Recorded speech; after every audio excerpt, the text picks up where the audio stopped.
Hello, everyone. I suppose I'm allowed to start, so I will. My name is Alex. I'm here with Photonics, and I'm going to talk to you today about quantum LiDAR. What is LiDAR? It stands for light detection and ranging. It is a 3D imaging method that has a laser and a camera. The laser sends out a pulse of light into the environment, and once that bounces off of something in the field of view, the camera will detect the light. It'll then calculate how long it took the light to travel and determine how far away the scene is. The way LiDAR is deficient is in its range. What happens is when the light travels far enough, it loses its intensity. And by the time it gets back to the camera, perhaps there isn't enough light for it to detect what's there. At Photonics, we decided to make an innovation on both ends of the LiDAR, in the source, in the laser, and in the camera. So we decided to use a single photon-sensitive detector so that even if only one photon came back, we would probably detect it. Now the problem with these is that they detect everything, all of the stray photons. So then we had to go back and say, okay, in the emission of the photons of the light, we have to encode them somehow so that we know which ones are ours. So basically, we stamp each light particle as it goes out so that even if only one came back, if the light traveled really far and one photon came back, we know it's ours. And we eventually decided to go into the maritime space.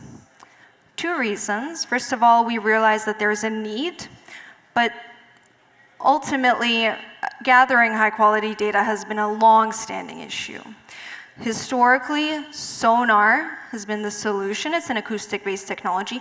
It's great at long ranges. At those long ranges, the resolution's kind of bad. Alternatively, LiDAR can be a solution, classical LiDAR. It's got the inverse problem of sonar. It has great resolution, but it doesn't see very far. The problem with this is that there are ocean currents, there are waves, everything gets thrashed around, and when you're near large infrastructure, you risk a collision. So engineers had to come up with a way to make this happen, and they did.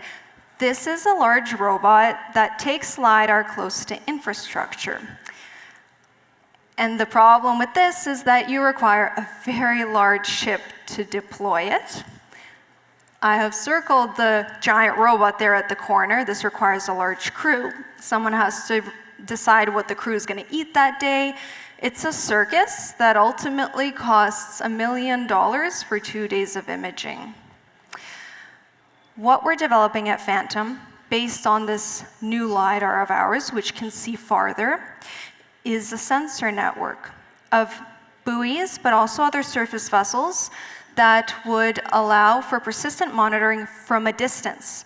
You no longer have to get really close to what you're imaging.